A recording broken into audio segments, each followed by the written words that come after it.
بسم اللہ شار الاقام مع حمدہ ابدأ فی کلام ثم الصلاة والسلام سرمدا علی نبی قد اتانا بالہدا وعلی آلہ وصحبہ الکرام علی ممر الدہر والعوام اما بعد فاعوذ باللہ من الشیطان الرجیم بسم اللہ الرحمن الرحیم الف لام میم صاد کتاب انزل الیک فلا یک فی صدرک حرج منہ لتنذر به وذکرى للمؤمنین صدق اللہ العظیم رب اشرح لی صدری ویسر لی امری واحلل عقدۃ من لسانی یفقہوا قولی اللہم ارنا الحق حقا وارزقنا اتباعہ وارنا الباطل باطلا وارزقنا اجتنابہ آمین یا رب العالمین۔ اللہ سبحانہ وتعالی کی توفیق اور اس کی تیسیر سے 8ویں پارے کا مطالعہ جاری ہے۔ سورۃ الاعراف سے آج آغاز کریں گے۔ سورۃ الانعام کا گزشتہ شب اختتام ہوا۔ یہ سورت مکی سورت ہے، یعنی سورہ انعام بھی مکی تھی اور سورہ اعراف بھی مکی ہے۔ اعراف کا مطلب ہے بلندیاں، اونچا مقام۔ جنت اور دوزخ کے مابین جو فصل ہے، فاصلہ ہے، اور بعض روایات کی روشنی میں جنت کی جو دیوار ہے، اس کی جو فصیل ہے، اسے اعراف کہا جاتا ہے۔ لغوی معنی اس کے پہچانی ہوئی چیز کے بھی ہیں، چونکہ وہاں سے پہچان لیا جاتا ہے جنت کو کہ اس کے بعد جنت ہے۔ اور دوسرے ایک معنی یہ بھی کی ہے کہ چونکہ وہ لوگ جو اس پر روکے جائیں گے، اس دیوار پر، اس اونچے مقام پر، وہ دنیا میں نور ایمانی کی وجہ سے اپنے ایمان والے بھائیوں کو پہچانتے ہوں گے، تو اس لیے بھی اسے پہچانی ہوئی چیز سے تعبیر کیا گیا۔ اپنے مقام پر واقع آئے گا، وہاں پڑھ لیں گے انشاءاللہ۔ فرمایا بسم اللہ الرحمن الرحیم، الف لام میم صاد، حروف مقطعات ہیں۔ کتاب انزل الیک، یہ کتاب ہے جو اتاری گئی آپ کی جانب اے نبی مکرم صلی اللہ علیہ وسلم۔ فلا یک فی صدرک حرج منہ، تو نہ ہو آپ کے سینے میں کوئی تنگی اس کی وجہ سے، یعنی قرآن حکیم نازل کیا جا رہا تھا اور سامنے والوں کو چاہیے تھا کہ وہ ایمان لاتے۔ ہوتا یہ تھا کہ نزول وحی پر سامنے والے اپنی سرکشی میں بڑھتے چلے جاتے تھے۔ آپ خیر خواہی فرما رہے ہیں اور سامنے والے اعراض فرما رہے ہیں، اس کی وجہ سے آپ کو ایک تنگی معلوم ہوتی تھی، اور دائی کے لیے بات مشقت کا باعث ہوتی ہے کہ وہ پوری خیر خواہی کے ساتھ کوئی دعوت حق پیش کرے اور سامنے والے اسے قبول نہ کریں۔ تو فرمایا آپ صلی اللہ علیہ وسلم کی تسلی کے لیے فرمایا کہ آپ اس سے پریشان نہ ہوں، آپ اس سے اپنے سینے میں کوئی تنگی محسوس نہ کریں۔ لتنذر بہ، یہ تو اس لیے نازل کی جاتی ہے تاکہ اس کے ذریعے سے آپ ڈر سنا دیں، وذکریٰ للمؤمنین، اور اس میں سامان نصیحت ہے اہل ایمان کے لیے۔ اتبعوا ما انزل الیکم من ربکم، پیروی کرو اس کی جو نازل کیا جاتا ہے تمہاری جانب تمہارے رب کی طرف سے۔ ولا تتبعوا من دونہ اولیاء، اور دیکھو پیروی نہ کرو اس کو چھوڑ کر، یعنی اللہ سبحانہ وتعالی کی ہدایت کو چھوڑ کر دوسرے دوستوں کی، یعنی جنہیں تم نے دوست بنا لیا ہے۔ قلیلا ما تذکرون، بہت ہی کم نصیحت تم حاصل کرتے ہو۔ وکم من قریۃ اہلکناھا، سورہ اعراف کا خاصہ یہ ہے کہ اس میں یاد دہانی کروائی گئی ہے سابقہ اقوام کے واقعات سے، اور آغاز ہی سے یہ اسلوب ہے کہ جس طرح ہم نے سورہ انعام میں دیکھا کہ خاکہ رکھا گیا تھا کہ ہر نبی کی دعوت قوم کی جانب کیا تھی اور کس طرح سے قوم والوں نے انکار کیا۔ سورہ اعراف میں ان قوموں کے واقعات کو اجمالاً ذکر کیا گیا، پھر آگے چل کر قرآن حکیم میں جا بجا ایک ایک قوم کا واقعہ کہیں تفصیل کے ساتھ کہیں اختصار کے ساتھ بھی آیا ہے۔ وَكَم مِّن قَرْيَةٍ أَهْلَكْنَاهَا، بہت سی بستیاں ایسی ہوئیں جن کو ہم نے ہلاک کر دیا۔ فَجَاءَهَا بَأْسُنَا، تو آ گیا ان پر ہمارا عذاب، بیاتن، رات کے وقت، او ہم قائلون، یا دوپہر کے وقت جب وہ قیلولہ کر رہے تھے۔ قائلون قیلولہ کرنے والے، جب دوپہر کو وہ کچھ دیر کے لیے آرام کر رہے تھے۔ قیلولہ اس آرام کو کہتے ہیں جو دن کے وقت میں کچھ دیر کے لیے انسان کرے۔ فما کان دعواہم، پھر نہ تھی ان کی کوئی پکار، اذ جاءہم باسنا، جب آ گیا ان پر ہمارا عذاب، الا ان قالوا، سوائے اس کے کہ وہ کہنے لگے، انا کنا ظالمین، بے شک ہم ہی ظالم تھے، ہم ہی نے اپنی جانوں پر ظلم کیا۔ فلنسألن الذین ارسل الیہم، پھر ہم ضرور پوچھ کر لہیں گے ان لوگوں سے کہ بھیجے گئے ان کی طرف رسول، یعنی قوم والوں سے سوال کریں گے۔ وَلَنَسْأَلَنَّ الْمُرْسَلِينَ، اور جو بھیجے گئے تھے یعنی رسول، ان سے بھی ہم سوال کریں گے۔ رسولوں سے سوال یہ ہوگا کہ کیا آپ نے دعوت پہنچا دی تھی، اور قوم والوں سے سوال ہوگا کہ تم نے عمل کیوں نہیں کیا۔ فَلَنَقُصَّنَّ عَلَيْهِمْ بِعِلْمٍ، اور ہم بیان کرتے ہیں ان سب باتوں کو آپ پر علم کی بنیاد پر، یعنی تاریخ کا سارا واقعہ اللہ سبحانہ و تعالیٰ کے علم قدیم میں موجود ہے۔ وَمَا كُنَّا غَائِبِينَ، اور ہم کہیں غائب تو نہیں تھے، یہ سب ہمارے سامنے تھا۔ والوزن یومئذ الحق، اور اعمال کا وزن اس دن برحق ہوگا، روز قیامت اعمال کو تول دیا جائے گا۔ فمن ثقلت موازینہ، پھر جس شخص کے لیے بھاری ہو گیا اس کا پرلا، یعنی جس میں اعمال تولے جائیں گے، فاولئک هم المفلحون، تو وہی لوگ ہیں کامیاب۔ ومن خفت موازینہ، اور جس کے میزان ہلکے رہ گئے، فاولئک الذین خسروا انفسهم، یہی وہ لوگ ہیں جنہوں نے اپنے آپ کو خسارے میں ڈالا، بما کانوا بآیاتنا یظلمون، بوجہ اس کے کہ وہ ہماری آیتوں کے ساتھ ناانصافی کرتے تھے۔ آیات کے ساتھ ناانصافی کیا ہے؟ اس کا نہ ماننا ہے، اس پر عمل نہ کرنا ہے۔ وَلَقَدْ مَكَّنَّاكُمْ فِي الْأَرْضِ، اور تحقیق ہم نے تمہیں قدرت دی، زمین میں بسا دیا، تمہیں جما دیا، تمہیں ٹھکانہ دے دیا۔ وَجَعَلْنَا لَكُمْ فِيهَا مَعَائِشَ، اور تمہارے لیے یہاں پر طرح طرح کی معیشتیں پیدا کر دی، طرح طرح کے اسباب گزران پیدا کر دیے، طرح طرح سے تمہیں روزگار فراہم کیا۔ اور دیکھیں تو انسان کو اللہ نے کس قدر متنوع روزگار دیا ہے۔ مختلف افراد سے ملتے جائیے، آپ کو حیرت ہوگی اس بات کی کہ کسی کے لیے اللہ نے کسی چیز کو رزق کا ذریعہ بنا دیا۔ ایک چیز کسی کے لیے پریشانی ہے تو دوسرے کے لیے رزق کا ذریعہ ہے، ایک چیز کے لیے راحت ہے تو ایک کے لیے رزق کا ذریعہ ہے۔ تو کس طرح سے ایک کی ضرورت کو دوسرے سے وابستہ کر کر اللہ نے اس دنیا میں طرح طرح سے لوگوں کے لیے اسباب گزران بنا دیے۔ قلیلا ما تشکرون، بہت ہی کم تم شکر کرتے ہو۔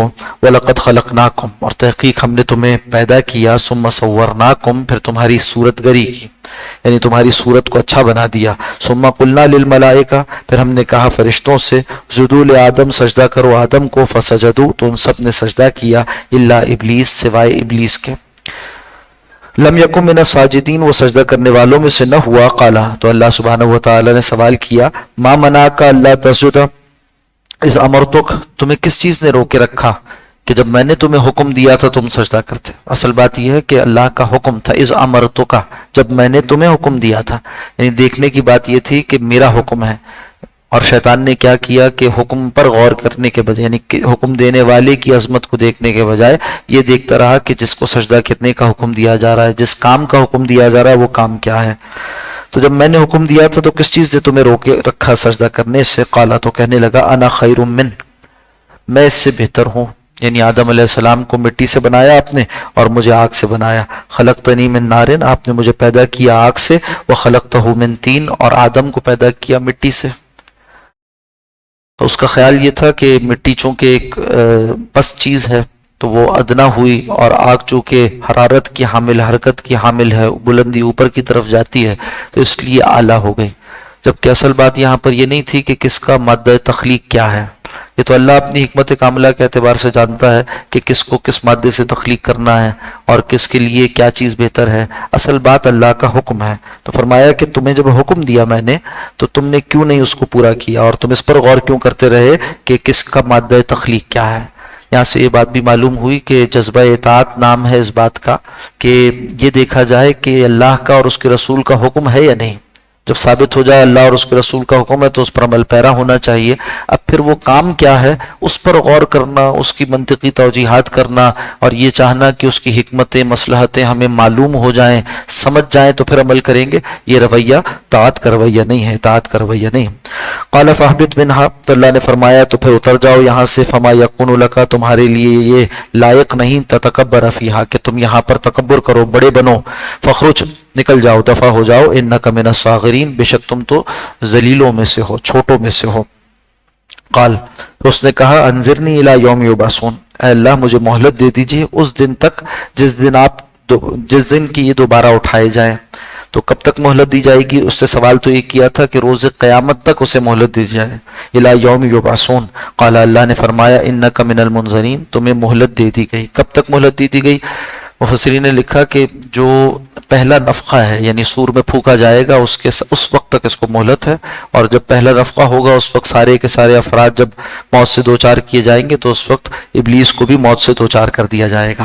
قالا، تو اس نے کہا، فبما اغویتنی، بس سبب اس کے کہ اے اللہ تو نے مجھے گمراہ کیا، کتنا سرکشی والا جملہ ہے، اپنی گمراہی کی نسبت اللہ کی طرف کر دی. بما اغویتنی، جیسا کہ تو نے مجھے گمراہ کیا، لاقعدن لہم، تو میں لازماً بیٹھوں گا ان کے لیے، یعنی تیرے بندوں کے لیے گمراہ کرنے کے لیے گھاٹ لگا کر، صراطک المستقیم، تیرے سیدھے راستے پر.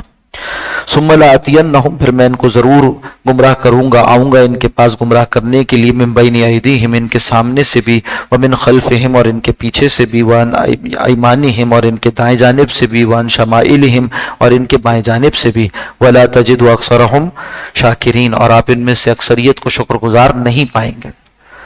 بتایا 4 سمتوں کا اس نے ذکر کیا، اور یعنی ہر طرح سے کوشش کروں گا. اور محاورے میں اس کا مطلب کیا ہوتا ہے کہ جو کچھ میرے بس پڑتے ممکن ہوگا وہ میں کوشش کروں گا ان کو گمراہ کرنے کے لیے.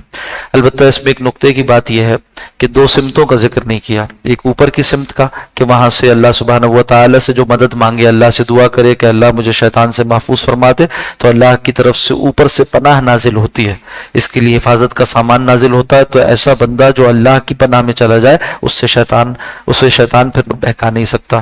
اور دوسرا نیچے کی سمت کا ذکر نہیں کیا، یہ عاجزی کی سمت ہے. جو بندہ عاجزی اختیار کرتا ہے وہ بھی پھر محفوظ ہو جاتا ہے. شیطان نے تکبر کیا اور اس کا بڑا حربہ بندوں کو گمراہ کرنے کا بھی یہی ہے کہ انہیں تکبر میں مبتلا کرتا ہے. تو جو بندہ عاجزی اور انکساری اختیار کرے، تواضع اختیار کرے، اللہ سبحانہ و تعالیٰ اسے بھی محفوظ فرماتے ہیں شیطان کے حملوں سے. قال، تو اللہ نے فرمایا، قال اخرج منہا، فرمایا نکل جاؤ یہاں سے، مذموما مدحورا، حقیر اور دھتکارے ہوئے ہو کر.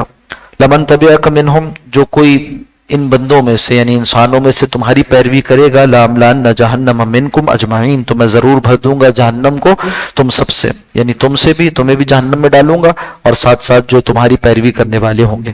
وَيَا آدَمُ اسْكُنْ أَنْتَ وَزَوْجُكَ الْجَنَّةَ، اور دوسری طرف آدم علیہ السلام سے اللہ نے فرمایا کہ تم اور تمہاری زوجہ وہ جنت میں سکونت اختیار کریں، رہیں وہاں پر آرام سے.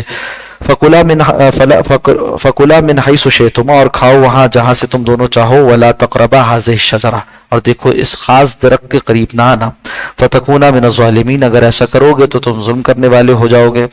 فَوَسْوَسَ لَهُمَا الشَّيْطَانُ، تو ان دونوں کو بہکایا شیطان نے، وسوسہ کیا اور طرح طرح کی باتیں کی. معلوم ہوتا ہے بعض روایات سے کہ اس طرح بتایا کہ دیکھو یہ جو درخت ہے نا، اس کو کھانے کے لیے ایک استعداد چاہیے، ایک قوت چاہیے، اور ابھی ابھی تم جنت میں داخل ہوئے تھے اس لیے اللہ نے اس وقت تمہیں منع کیا. اب جب کچھ وقت گزر گیا ہے تمہیں جنت میں رہتے ہوئے، تو اب کھانا منع نہیں. اس طرح کر کر ایک تعویل کر کر انہیں پسلانے کی کوشش کی، اور ایک اجتہادی غلطی ہو گئی وہ حضرت آدم و حوا علیہ السلام سے. لیبدی لہما، تاکہ وہ ظاہر کر دے ان دونوں کے لیے، ما ورینہما، جو کچھ چھپائی گئی تھی ان دونوں سے، من سواتہما، ان کی شرمگاہیں. سوا کہتے ہیں جسم کے اس حصے کو جس کو فطرتاً انسان چھپانا چاہتا ہے. تو ہوا یہ کہ شیطان چاہتا تھا کہ ایسا ہو جائے، اور اس کے یعنی یہاں سے یہ بھی معلوم ہو رہا ہے کہ شیطانی وار جو ہوتا ہے اس کا نتیجہ یا اس کا ایک بڑا ذریعہ فحاشی بھی ہے کہ وہ چاہتا ہے کہ انسان کو بے لباس کر دے. وقال، کہا شیطان نے، ما نہاکما ربکما عن ہذہ الشجرہ، نہیں روکا تم دونوں کو تمہارے رب نے اس درخت کے کھانے سے، الا ان تکونا ملکین، مگر اس لیے کہ تم ہمیشگی کی زندگی کے حامل نہ ہو جاؤ. ملکین یعنی فرشتے جس طرح ہوتے ہیں ویسے نہ ہو جاؤ. تکونا من الخالدین، یا کہ تم ہمیشہ زندہ رہنے والے نہ ہو جاؤ. جنت ہمیشگی کا مقام ہے، اور یہ دکھایا کہ تم اگر اس میں سے کھا لو گے تو یہاں تمہیں جنت ہی کی پھر مستقل رہائش کا اختیار مل جائے گا. یہاں پر اس بات کو دکھا کر شیطان نے انہیں گمراہ کرنا چاہا. یہ بھی معلوم ہوا کہ شیطان کا طریقہ کیا ہے کہ وہ انسان کی بعض کمزوریوں کو استعمال کرتا ہے. انسان چاہتا ہے کہ وہ اس کی حفاظت ہو، انسان چاہتا ہے کہ اس کو کچھ تسلسل حاصل ہو، انسان چاہتا ہے کہ اس کی نعمتیں اس کے پاس ہمیشہ رہیں، اور جو کچھ اس کو دستیاب نہیں اس کی خواہش میں انسان ہوتا ہے، اور اسی خواہش سے پھر شیطان فائدہ اٹھاتا ہے. وقاسمہما، اور اس نے قسمیں کھائیں ان دونوں کے سامنے یعنی آدم و حوا کے سامنے، انی لکما لمن الناصحین، بے شک میں تم دونوں کے لیے بہت نصیحت کرنے والا یعنی بہت خیر خواہ ہوں. فدلاہما بغرور، پھر شیطان نے ان دونوں کو پھسلا دیا. اور فدلاہما سے مراد کیا ہے کہ وہ جس بلند مقام پر تھے ان کو وہاں سے اس نے نیچے لانے کے لیے خوب ڈول ڈالے. یعنی اس طرح سے بھی ترجمہ کیا کہ پھر شیطان نے ان دونوں کو اس بلند مقام سے نیچے اتار دیا دھوکے کے ذریعے سے، فَدَلَّاهُمَا، یعنی جس طرح کنویں کے اندر ڈول ڈالے جاتے ہیں اس طرح سے اس نے خوب ان پر ڈورے ڈالے۔ فَلَمَّا ذَاقَ الشَّجَرَةَ، اور جب ان دونوں نے چکھ لیا اس درخت میں سے، بَدَتْ لَهُمَا، تو ان دونوں کے لیے کھل گئے، سَوْآتُهُمَا، ان کی شرمگاہیں، وَطَفِقَا يَخْصِفَانِ عَلَيْهِمَا مِنْ وَرَقِ الْجَنَّةِ، پھر وہ دونوں لگے جنت کے پتوں سے اپنے آپ کو ڈھانپنے۔ یعنی انسان کے اندر حیا کا وصف فطری ہے، جیسے ہی اس کے جسم کے وہ حصے جن کا چھپانا فطرت میں رکھا گیا ہے وہ کھل جائیں تو وہ چاہتا ہے کسی بھی طرح سے اسے چھپائے۔ تو جو بے حیائی کے راستے اختیار کرنے والے ہیں، عریانی و فحاشی کے راستے اختیار کرنے والے ہیں، وہ غیر فطری راستوں پر چلنے والے ہیں۔ فطرت کا طریقہ تو یہ ہے، اللہ نے انسان کو جب سے پیدا کیا اس کے اندر شرم و حیا، پاک دامنی اور عفت و عصمت اور سطر، اس کے جذبات کو ودیت کر دیا ہے۔ صحیح الفطرت انسان کے اندر یہ جذبات ہوتے ہیں۔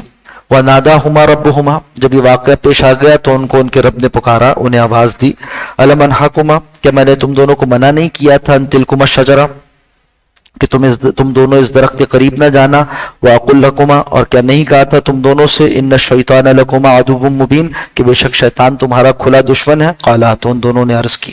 اب یہ بات ہے جو اس سے پہلے ہم پڑھائے ہیں کہ حضرت آدم علیہ السلام نے اللہ سے چند کلمات حاصل کیے اور اس کے ذریعے سے اللہ نے انہیں بخش دیا تھا۔ کلمات کیا تھے وہ یہاں واقع ہوتے ہیں۔ ان دونوں نے اس طرح دعا کی، ربنا ظلمنا انفسنا، اے ہمارے رب ہم نے تو ظلم کیا اپنی جانوں پر، وَإِن لَمْ تَغْفِرْ لَنَا، اور اگر آپ ہمیں نہ بخشیں، وَتَرْحَمْنَا، اور ہم پر رحم نہ فرمائیں، لَنَكُونَنَّ مِنَ الْخَاسِرِينَ، تو ہم ضرور ہو جائیں گے خسارہ اٹھانے والوں میں سے۔ قالا، تو اللہ نے فرمایا، اہبطوا بعضکم لبعض عدو، یہاں سے اتر جاؤ، یعنی جو بلند مقام پر ان کو جنت میں رکھا گیا تھا اس مقام مرتبے سے ان کو دنیا میں اتار دیا گیا، فرمایا گیا کہ یہاں سے اتر جاؤ اور تم ایک دوسرے کے دشمن ہو، یعنی یہ کہ شیطان اور انسان کی اب دشمنی جاری رہے گی۔ وَلَكُمْ فِي الْأَرْضِ مُسْتَقَرٌّ، اور تمہارے لیے زمین میں ٹھکانا ہے، ٹھہرنا ہے، وَمَتَاعٌ إِلَىٰ حِينٍ، اور یہاں سامان ہے جس سے تم فائدہ اٹھاؤ گے ایک معین وقت تک کے لیے، جس کی زندگی جب تک ہے، اور نوع انسانی کے لیے جب تک دنیا آباد رکھی جائے گی۔ قالا، تو پھر اللہ نے فرمایا، فیہا تحیون، اب یہیں تم زندہ رہو گے، یعنی یہیں زندگی گزارو گے، وفیہا تموتون، اور اسی میں تم موت سے دوچار ہونے کے بعد جاؤ گے، یہیں موت سے دوچار ہوگے اور اس کے بعد یہیں پر تمہاری تدفین، یعنی مٹی میں تدفین ہوا کرے گی۔ وَمِنْهَا تُخْرَجُونَ، اور اسی مٹی سے تم روز قیامت نکالے جاؤ گے، اسی زمین سے تم روز قیامت کھڑے کیے جاؤ گے نکال کر اللہ کے حضور۔ یا بنی آدم، اے بنی آدم، قد انزلنا علیکم لباسا، تحقیق ہم نے تم پر لباس نازل کیا، یعنی اللہ سبحانہ و تعالی نے جب دنیا میں حضرت آدم و حوا علیہ السلام آ گئے تو ان کو بھی لباس کی نعمت سے سرفراز کیا، جنت میں بھی انہیں لباس کی نعمت عطا فرمائی تھی، اور یہاں انزلنا بمعنی یہ ہے کہ ہم نے انعام کے طور پر اپنی طرف سے تمہیں اس نعمت سے سرفراز کیا جو شرف انسانی ہے۔ تو یہاں اتارنے سے مراد کیا ہے کہ نعمت سے سرفراز کیا، لباس جیسی نعمت سے۔ یواری سواتکم، یہ تمہارے شرمگاہوں کو چھپاتا ہے، تمہاری قابل صدر چیزوں کو چھپاتا ہے، وریشہ، اور یہ لباس جو اتارا گیا تمہارے لیے باعث زینت بھی ہے۔ وہ لباس التقوی ذالک خیر، اور تقوی کا لباس وہ تو سب سے بہتر ہے۔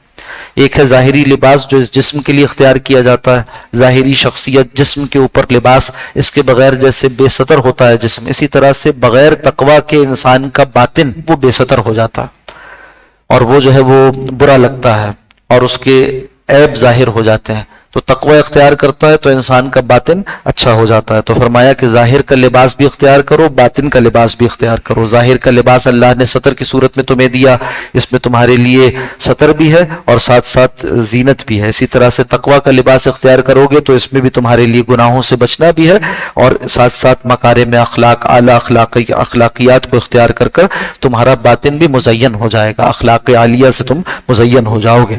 ذالک من آیات اللہ، اللہ کی نشانیوں میں سے ہے، لعلہم یذکرون، تاکہ وہ لوگ نصیحت حاصل کریں۔ اب یہاں سے دیکھنا چاہیے کہ کس قدر اہتمام کے ساتھ اللہ نے لباس کی فضیلت کو بیان کیا اور کہیے کہ اس کو اپنی نعمت قرار دیا۔ اور کیا آج شیطان کے سارے راستے اس کے خالص سم سے نہیں آ رہے کہ شیطان انسانیت کو گمراہ کرنے کے لیے جو بڑا حربہ استعمال کر رہا ہے وہ کیا ہے؟ فیشن کے نام پر اس کے لباس کو مختصر کروایا جائے، لباس کو برا کروا دیا جائے۔ کچھ چیزیں ہیں جو ایک ڈسپلن کے طور پر، حدود کے طور پر اور طریقے کے طور پر مسلمانوں کو تلقین کی گئی ہیں، لباس سے متعلق ان کا خیال کرنا چاہیے۔ مثال کے طور پر پہلی بات تو یہ بتائی کہ لباس کو ساتر ہونا چاہیے. سطر کا مطلب کیا ہے؟ نہ اتنا چست ہو کہ اس سے جسم کی حیت واضح ہو، اور نہ اتنا باریک ہو کہ اس سے جسم کی رنگت واضح ہو. پہلی بات تو یہ مردوں کے لیے بھی ہے، عورتوں کے لیے بھی. ہاں یہ الگ بات ہے کہ مردوں کا سطر الگ ہے، عورتوں کا سطر الگ ہے. عورت کا سطر پورا کا پورا، یعنی اس کی کلائیوں سے آگے ہاتھ اور ٹخنوں سے نیچے پیر اور چہرے کی ٹکیا، اس کو چھوڑ کر پورا جسم اس کا سطر ہے. اور مرد کا سطر کیا ہے؟ ناف سے گھٹنے سمیت، یہ وہ حصہ ہے جو مرد کا سطر ہے. اس کا مطلب کیا ہے کہ یہ حصہ وہ ہے کہ جو مرد کے سامنے بھی نہیں کھول سکتا، اور عورت کو چاہیے کہ اپنے محرم رشتہ داروں کے سامنے بھی اپنے سطر کو ڈھانپ کر رہے. ہاں پھر کسی ضرورت کے تحت گھر میں کام وام کے اعتبار سے، یا کسی خاتون کا دوسرے خاتون کے سامنے، اس میں ایک سطر اور ہے جس کو سطر خفیف کہتے ہیں، ہلکا سطر. وہ کیا ہے کہ جو اعضائے وضو ہیں، جن اعضاء کو وضو کے لیے کھولا جاتا ہے، جیسے سر کو کھولا جاتا ہے، انگلیوں تک ہاتھ کو کھولا جاتا ہے، اسی طرح سے ٹخنوں سے کچھ اوپر پنڈلیوں تک پیر کو کھولا جاتا ہے وضو کے لیے، تو خواتین کے سامنے، اور اس کے علاوہ یہ کہ اپنے کام کاج کی ضرورت، گھر کے کام کاج کی ضرورت کے لیے سطر خفیف کو کھول سکتی ہیں. پھر اس کے بعد ایک اور چیز ہے جس کو حجاب کہتے ہیں، وہ آگے جا کے ہم پڑھیں گے کہ جب کوئی خاتون نامحرم مرد کے سامنے آئے تو پھر اسے چہرہ بھی ڈھانپنا ہے، اور اس لباس کو جو سطر کے طور پر پہنی ہوئی ہے اس کے اوپر مزید لباس بھی اختیار کرنا ہے جس کو برقع کہتے ہیں. وہ اپنے مقام پر بات آ جائے گی. اچھا، جب سطر ایسا ہو گیا، یعنی کپڑے سے جسم ڈھانک لیا گیا، تو ساتھ ساتھ پھر یہ حکم دیا گیا کہ اس میں تشبہ نہ ہو. مردوں کے لیے عورتوں کی مشابہت اور عورتوں کے لیے مردوں کی مشابہت یہ ناجائز ہے، شرعاً ناجائز ہے. ایسے کپڑے اختیار کرنا جو مرد پہنتے ہیں عورتیں بھی وہ پہننے لگ جائیں، ناجائز. جو کپڑے عورتیں پہنتی ہیں، جس طرح کے رنگ، جس طرح کے کٹ اور جس طرح کے انداز، ویسے کپڑے مرد پہننے لگ جائیں تو ناجائز ہے. یعنی تشبہ بالنساء بھی ناجائز ہے مردوں کے لیے، اور تشبہ بالرجال ناجائز ہے عورتوں کے لیے. اسی طرح سے تشبہ بالکفار بھی ناجائز. مرد و عورتوں کے لیے ایسے کپڑے اختیار کرنا جو غیر مسلم اقوام کا شعار ہوں، ان کا طریقہ ہوں، وہ اس طرح پہنتے ہوں کپڑے، اور خاص طور پر ان کے جو مذہب پہنتے ہیں ایسے کپڑے اختیار کرنا مسلمانوں کے لیے ناجائز ہے. تب غور کرنا چاہیے کہ ایسا ڈسپلن سکھایا گیا، ایسی اعلیٰ تعلیمات ہمیں دی گئیں، اور لباس تک کے بارے میں تفصیلات ہمیں بتائی گئیں. تو ہم وہ قوم ہیں جنہیں اپنے طریقوں پر فخر ہونا چاہیے. رسول اللہ صلی اللہ علیہ وسلم نے ہماری زندگی کو ہر اعتبار سے مکمل کر دیا، اور مغربی تہذیب وہ ہماری تہذیب کا ضد بنی ہوئی ہے. ہم بدقسمتی سے ان کی نقالی کر کر اپنی تہذیب کا ضد بنتے چلے جا رہے ہیں. سنتوں کی ضد ہم نے پیدا کر لی ہے. وہاں پر جو ہے اعزاز اس میں ہے کہ داڑھی مونڈے، ہمارے ہاں اعزاز مردوں کا اس میں ہے کہ داڑھی رکھے. مرد کے چہرے کو حدیث میں آتا ہے کہ فرشتے ترانہ حمد پڑھتے ہیں کہ مردوں کے چہرے کو داڑھی سے مزین کیا اور عورتوں کو چوٹی سے زینت دی. تو آج کیا ہوا کہ مردوں کو شیطان نے طریقہ سکھا دیا. اب مغربی تہذیب یہ سب کچھ سکھاتی ہے، اصلاً شیطان کی پڑھائی ہوئی پٹیاں ہیں کہ مرد جو ہے وہ عورتوں کی صورت اختیار کر لیں داڑھی مونڈ کر، اور عورتیں جو ہے بال چھوٹے کر کاٹ کر مردوں کے مشابہ ہو جائیں.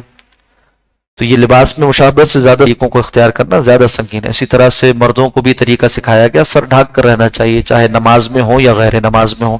خواتین کو بھی طریقہ سکھایا گیا کہ سر ڈھانک کر رہنا چاہیے، یعنی گھر میں بھی اپنے اوپر خمار یعنی ایک اوڑھنی اوڑھ کر رہیں، دوپٹے کا ایک طریقہ سکھایا گیا. اسی طرح سے مردوں کو یہ حکم دیا کہ اپنے ٹخنوں کو کھلا رکھا کریں، عورتوں کو یہ حکم دیا گیا کہ وہ اپنے ٹخنے ڈھانک کر رکھا کریں. آج آپ دیکھیں گے کہ فیشن اس کا برعکس ہے. فیشن کے نام پہ کیا ہو رہا ہے کہ عورتوں کے پائنچے اونچے کیے جا رہے ہیں، اور مردوں کو جو ہے اسبال الازار یعنی نیچے جو چیز جسے کہتے ہیں، چاہے وہ پتلون ہو، چاہے وہ شلوار ہو، دھوتی ہو، اس کو اسراف کیا ہے؟ ایک حدیث میں آتا ہے، حضرت انس راوی ہے، ابن ماجہ کی روایت ہے کہ ان من الاسراف ان تاکل کل ما اشتہیت، کہ اسراف یہ ہے کہ ہر چیز تم وہ استعمال کر لو جس کا تمہارا دل چاہے. جس چیز کو استعمال کرنے کا تمہارا دل چاہے اسے استعمال کرنے لگ جاؤ تو یہ اسراف ہے. معلوم ہوا کہ انسان کو کہیں کہیں اپنے آپ کو روکنا بھی چاہیے. حلال سے دستیاب ہو، وافر دستیاب ہو، دسترس میں ہو، اس کے باوجود بھی یہ سوچ کر چھوڑ دے کہ اسے جنت میں برتیں گے. یہ سوچ کر چھوڑ دے کہ اس کے بغیر بھی گزارا ہو سکتا ہے. یہ سوچ کر چھوڑ دے کہ مجھ سے زیادہ ضرورت مند اس کے دوسرے ہیں، تو اپنے استعمال میں لانے کے بجائے ان کو دے دے. اس طرح سے اس کی ایمان میں پختگی پیدا ہوگی اور زندگی کے اندر ایک ٹھہراؤ آئے گا. انہ لا يحب المسرفین، بے شک اللہ پسند نہیں کرتا اسراف کرنے والوں کو.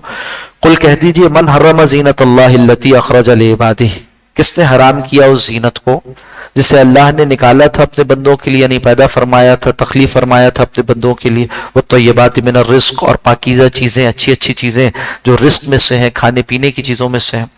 معلوم ہوا کہ حرام ٹھہرا لینا جائز نہیں ہے، ہاں انسان کو اعتدال کے ساتھ اچھی اچھی چیزوں کو بھی استعمال کرنا چاہیے، اور استعمال کر کر اس پر اللہ کا شکر ادا کرے۔ جیسے حضرت علی رضی اللہ تعالیٰ عنہ فرماتے تھے کہ مجھے ٹھنڈا پانی پسند ہے کہ اس کو استعمال کر کر دل کی گہرائیوں سے اللہ کا شکر ادا کیا جائے۔ پانی سے پیاس بھی بجھ جاتی ہے، مگر جب ٹھنڈا پانی استعمال کیا جاتا ہے تو اس سے اور زیادہ فرحت کا احساس ہوتا ہے۔ تو جو رزق کی اچھی چیزیں ہیں اس کو بھی انسان اختیار کرے تاکہ اس کے ذریعے سے اللہ کا شکر کرنے والا ہو جائے، کسی چیز کو چھوڑ کر صبر کرے اور کسی چیز کو اختیار کر کر شکر کرے۔ قل کہہ دیجئے ہی للذین آمنوا، یہ اچھی اچھی چیزیں بھی ان لوگوں کے لیے ہیں جو ایمان لائے، فی الحیات الدنیا، دنیا کی زندگی میں، خالصتا یوم القیامہ، اور روز قیامت تو خالصتا انہی کے لیے ہوگی۔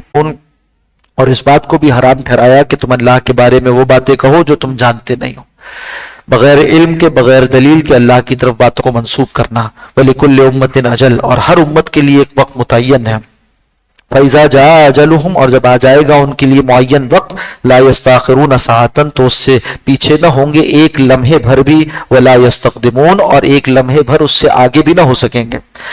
یا بنی آدم، اے اولاد آدم، اما یاتینکم رسل منکم، اگر آئیں تمہارے پاس رسول میری طرف سے، یقصون علیکم آیاتی، اور وہ بیان کرتے ہوں، تم میں سے رسول آئیں میرے پاس سے، تمہارے پاس رسول آئیں، یقصون علیکم آیاتی، بیان کرتے ہوں تم پر ہماری آیات، فمن اتقا، تو جو کوئی تقوی اختیار کرے، واصلح، اور اس نے اپنی اصلاح کی، فلا خوف علیہم ولا هم یحزنون، تو ان پر نہ کوئی خوف ہوگا نہ غم ہوگا۔ والذین کذبوا بآیاتنا، اور وہ لوگ جنہوں نے جھٹلایا ہماری آیات کو، واستکبروا عنہا، اور ان سے تکبر کیا۔ انکار بوجہ تکبر ہوتا ہے، انکار انسان کا عام طور پر بوجہ تکبر ہوتا ہے کہ وہ کہتا ہے کہ یہ بات، یہ طریقہ تو دین میں ہے، مگر میں جس طریقے کو اچھا سمجھتا ہوں مجھے تو یہ اچھا لگتا ہے۔ تو شریعت کے بالمقابل اپنی پسند کو ترجیح دینا، شریعت کے بالمقابل کسی اور قوم کے طریقوں کو ترجیح دینا، شریعت کے بالمقابل اپنی خواہشات نفس کو ترجیح دینا، اگر اعتقاد کے درجے میں ہو تو کفر ہے، اور عمل کے درجے میں ہو تو پھر گناہ ہوا کرتا ہے۔ واستکبروا عنہا اولئک اصحاب النار، کہ وہ لوگ ہیں جو جہنم والے ہیں، ہم فیہا خالدون، اس میں ہمیشہ رہیں گے۔ فمن اظلم ممن افترى علی اللہ کذبا، اس سے بڑھ کر ظالم کون جو باندھے اللہ پر جھوٹ، او کذب بآیاتہ، اور جھٹلایا اس نے اللہ کی آیات کو، اولئک ینالهم نصیبهم من الکتاب، یہ وہ لوگ ہیں جنہیں پہنچے گا ان کا حصہ لکھا ہوا، یعنی جو کچھ ان کے نامہ اعمال میں ان کی برائیاں لکھی ہوئی ہیں، ان کی خطائیں لکھی ہوئی ہیں، اس کے بقدر یہ حصہ پا کر رہیں گے عذاب میں سے۔ حتی اذا جاءتهم رسلنا، یہاں تک کہ جب آ جاتے ہیں ان کے پاس ہمارے قاصد یعنی فرشتے جو ان کی روحیں قبض کرنے کے لیے آتے ہیں، یتوفونہم، جو ان کی روحیں قبض کریں گے، قالو، تو وہ کہتے ہیں فرشتے کہ اینما کنتم تدعون من دون اللہ، کہاں ہیں وہ معبود جن کو تم پکارتے تھے اللہ کو چھوڑ کر۔ اس موقع پر ان کے لیے حسرت میں اضافہ کرتے ہوئے وہ سوال کرتے ہیں ان سے کہ کہاں ہیں تمہارے معبودان باطل۔ قالو، تو مشرک لوگ کہتے ہیں ضلوا عنا، وہ تو ہم سے گم ہو گئے، وہ تو ہم سے چھوٹ گئے، وہ تو ہم سے گم ہو گئے ہیں۔ وشہدوا علی انفسہم، اور وہ مشرک لوگ اس وقت گواہی دیں گے اپنے ہی خلاف، انہم کانوا کافرین، کہ بے شک وہ کفر کرنے والے تھے۔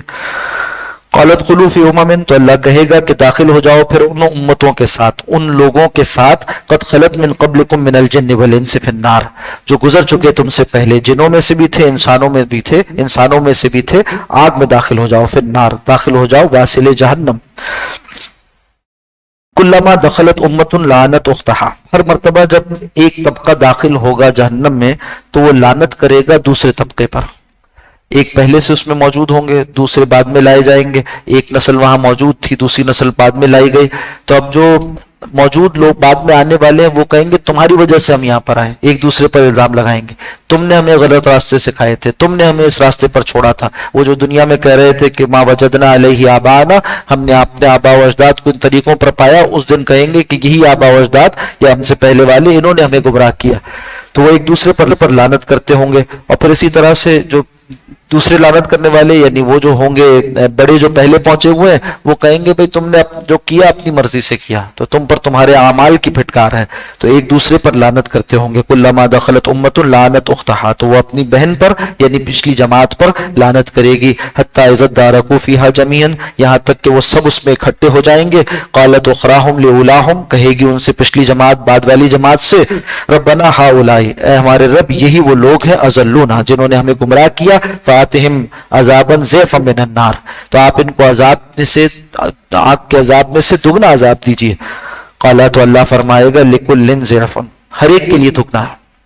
جس طرح سے انہوں نے تمہیں گمراہ کیا تو ان کا اپنا اور تمہارا وبال جمع ہوا، ایسے ہی تم نے اپنے سے بعد والوں کو گمراہ کیا تو ان کا اور تمہارا گناہ وہ جمع ہو گیا. معلوم ہوا کہ جو گناہ کے طریقوں پر ناجائز راستوں پر ڈال کر جاتے ہیں تو پھر وہ دنیا سے چلے جائے ان کی برائی جاری و ساری رہتی ہے. جس طرح صدقہ جاریہ ہوتا ہے ایسے ہی گناہ جاریہ بھی ہے، الا یہ کہ وہ انسان توبہ کر لے اور اس سے اعلان برات کرے. جس کو اس نے غلط فہمی میں مبتلا کیا تھا، برائیوں میں مبتلا کیا تھا، ان کے سامنے اعلان برات کرے کہ میں تو اس سے بری ہوں اور اپنے رویے کو اور طریقے کو درست کر لو.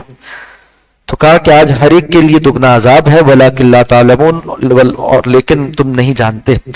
وقالت اولاہم، تو پھر کہے گی ان کی پہلی جماعت لاخراہم، ان کی پچھلی جماعت سے، فما کان لکم علینا من فضل، کہ کوئی تمہیں حاصل نہیں ہم پر فضیلت، فذوقوا العذاب بما کنتم تکسبون، تو اب چکو عذاب کا مزہ اس کے سبب جو تم کماتے تھے. یعنی تمہیں بھی دگنا ہمیں بھی دگنا مل رہا ہے. ان الذین کذبوا بآیاتنا، بلا شبہ وہ لوگ جنہوں نے جھٹلایا ہماری آیات کو، واستکبروا عنہا، اور اس کے بالمقابل بڑے بنے، لا تفتح لهم ابواب السماء، ان کے لیے نہیں کھولے جائیں گے آسمان کے دروازے، ولا يدخلون الجنت، اور جنت میں وہ داخل نہیں ہوں گے، حتی یلج الجمل ناکے میں. ان بات اسی طرح اللہ سبحانہ و تعالی یہ محاورہ استعمال فرما رہے ہیں کہ جس طرح سے اونٹ داخل نہیں ہو سکتا سوئی کے ناکے میں، اسی طرح سے وہ لوگ جو گناہگار ہیں، وہ لوگ جو کفر پر مرنے والے ہیں، وہ داخل نہیں ہوں گے جنت میں. یعنی حتمی بات ہے. یہ نہ سمجھیں کہ یہ کوئی صرف ڈراوا سنایا گیا قرآن حکیم میں اور روز قیامت سب کو جنت ڈال دیا جائے گا. جیسے کہ بعض ملحدین باتیں کرتے ہیں کہ ایک ماں جب اپنے بچے کو کسی عذاب میں نہیں ڈال سکتی تو اللہ سبحانہ و تعالیٰ کیسے اپنی مخلوق کو عذاب میں ڈال دے گا. یہ صرف ایسی ڈر سنانا ہے، ڈرانے کے لیے. واقعتاً حقیقتاً جنت جہنم کچھ نہیں ہے. بتایا جا رہا ہے کہ ایسی بات نہیں ہے، حقیقت ہے، یہ بالکل حقیقی بات ہے کہ جو لوگ اس طرح سے جائے کہ وہ میری آیات کو جھٹلائے اور تکبر کرے، یعنی کافر لوگ ہیں، ان کے لیے آسمان کے دروازے نہیں کھولے جائیں گے. یہ وہی بات ہے جس کا تذکرہ اس سے پہلے ہو چکا کہ بخاری کی روایت میں تفصیل کے ساتھ اس بات کا ذکر آتا ہے کہ جب کسی کافر کی موت واقع ہوتی ہے، اس کی روح کو لیا جاتا ہے، لے کر جو ہے ٹاٹ کے کپڑے میں رکھا جاتا ہے، بدبو آ رہی ہوتی ہے کسی جان کو، الا وسعہا، مگر اتنا جتنی اس کے اندر طاقت ہے. اولئک اصحاب الجنہ، یہ وہ لوگ ہیں جو جنت والے ہیں، ہم فیہا خالدون، اس میں رہیں گے ہمیشہ ہمیشہ.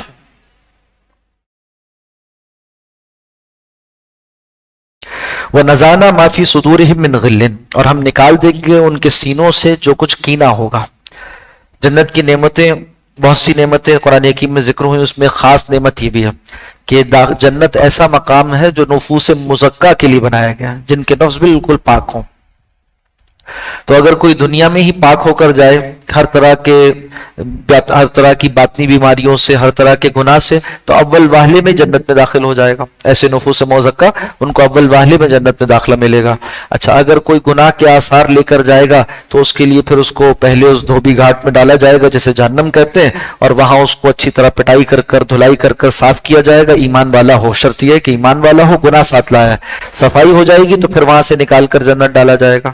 اچھا، اگر کچھ باطنی آثار بیماریوں کے رہ گئے ہیں، کینہ، تو اس کو بھی صاف کر دیا جائے گا. جنت میں لوگ آپس میں شیر و شکر ہوں گے، ایک دوسرے کو صرف سلام ہی کی بات کہتے ہوں گے. کوئی نہ کسی پہ تانا کرے گا، نہ کوئی کسی پہ طنز کرے گا، نہ کسی کو دشنام رکھے گا، ہر کوئی وہاں سلام سلام کہتا ہوگا. تو اللہ نے بتایا یہ بھی ایک نعمت ہے کہ ہم نکال لیں گے اہل جنت کے سینوں سے کینے کو. کینہ کیا ہے؟ کسی کے لیے برائی کو پالنا اپنے دل میں. کینہ ایسی چیز ہے کہ انسان کی نیکیوں کو بھی تباہ کرتا ہے، اس کی زندگی کو بھی اجیرن بنا دیتا ہے، نامہ اعمال میں بھی بہت سے گناہوں کو جمع کر دیتا ہے. وَنَزَعْنَا، اور ہم نکال دیں گے مَا فِي صُدُورِهِمْ، جو بھی ہوگا، جتنا تھوڑا سا رہ جائے گا وہ بھی نکال دیں گے، فی صدورہم، ان کے سینوں میں سے، من غل، کسی قسم کا بھی کینہ.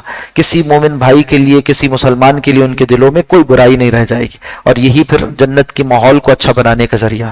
آج اگر ہم چاہتے ہیں کہ ہمارا ماحول بھی اچھا بن جائے تو اس میں ایک اشارہ ہے ان لوگوں کے لیے جو آج اپنے گھروں کو جنت بنانا چاہتے ہیں، جو آج اپنے معاشروں کو جنت بنانا چاہتے ہیں، جو اپنے کام کرنے کے ماحول کو جنت بنانا چاہتے ہیں۔ انسان اکیلا پیدا نہیں کیا گیا، اس کے ساتھ لوگ ہیں، تو گھر میں بھی کچھ لوگ ساتھ ہوتے ہیں، دفتر میں بھی کچھ لوگ ساتھ ہوتے ہیں، ویسے کچھ دوست احباب ہوتے ہیں، اور یہ ساتھ لوگوں کا یہ بڑی چیز ہے، یعنی یہ انسان کے لیے بڑا سہارا ہے زندگی گزارنے کا، اور اگر اس کے احباب نہ ہوں، محبت کرنے والے نہ ہوں تو زندگی گزارنا مشکل ہو جائے۔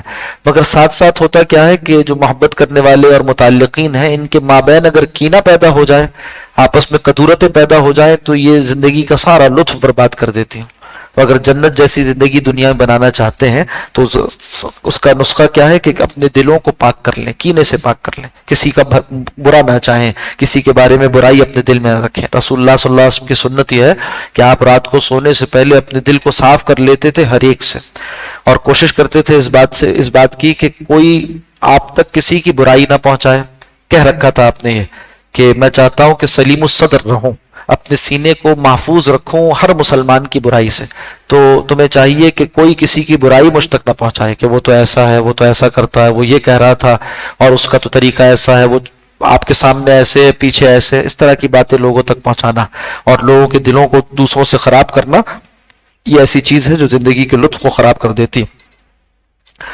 تجری من تحتہم الانہار، بہتی ہوں گی ان کے نیچے سے نہریں جنت میں۔ وقالوا الحمد للہ الذی ہدانا لہذا، اور وہ کہیں گے تمام تعریف اس اللہ کے لیے جس نے ہمیں اس بات کی ہدایت دی۔ وما کنا لنہتدی، یہ اہل جنت کا ترانہ ہے، یہ اہل جنت کے وہ الفاظ ہیں جو ان کی زبانوں پر جاری ہوں گے جب وہ جنت پہنچ جائیں گے۔ تمام تعریف اس اللہ کے لیے جس نے ہمیں ہدایت دی اس کی، یعنی جنت تک پہنچا دیا۔ اب دیکھیے اہل جنت جب ذکر کرتے ہیں نعمتوں کا تو وہ کہتے ہیں اللہ کا فضل ہے، اور جب اللہ ذکر فرماتے ہیں بندوں پر اپنی نعمتوں کا تو کہتے ہیں کہ یہ ان کے نیک اعمال کے بدلے انہیں دیا گیا۔ الحمدللہ الذی ہدانا لہذا وما کنا لنہتدی، اور ہرگز ہم ہدایت نہ پا سکتے تھے لولا ان ہدانا اللہ، اگر اللہ ہی نے ہمیں ہدایت نہ دی ہوتی۔ لقد جاءت رسول ربنا بالحق، تحقیق آئے تھے رسول ہمارے حق بات لے کر، ونودو، اور وہ آواز دیے جائیں گے ان تلکم الجنہ، کہ یہ ہے تمہارے لیے جنت، ورثتموہا، تم اس کے وارث بنائے گئے ہو، بما کنتم تعملون، اپنے عمل کے بدلے۔ اللہ کی طرف سے کہا جا رہا ہے کہ تمہارے عمل کی جزا ہے، بندوں کی طرف سے کہا جا رہا ہے کہ اللہ سبحانہ و تعالیٰ کا فضل ہے۔ وَنَادَى أَصْحَابُ الْجَنَّةِ أَصْحَابَ النَّارِ، اور اس موقع پر ہوگا یہ کہ جنت والے وہ پکاریں گے دوزخ والوں کو، ان قد وجدنا، اور کہیں گے کہ تحقیق ہم نے پایا ما وعدنا ربنا حقا، جو وعدہ کیا تھا ہم سے ہمارے رب نے سچا، جنت کا وعدہ کیا تھا ہمیں جنت مل گئی۔ فہل وجدتم ما وعد ربکم حقا، کیا تم نے بھی پا لیا اس کو جو تم سے تمہارے رب نے وعدہ کیا تھا برحق؟ قالوا نعم، تو کہیں گے ہاں ہاں۔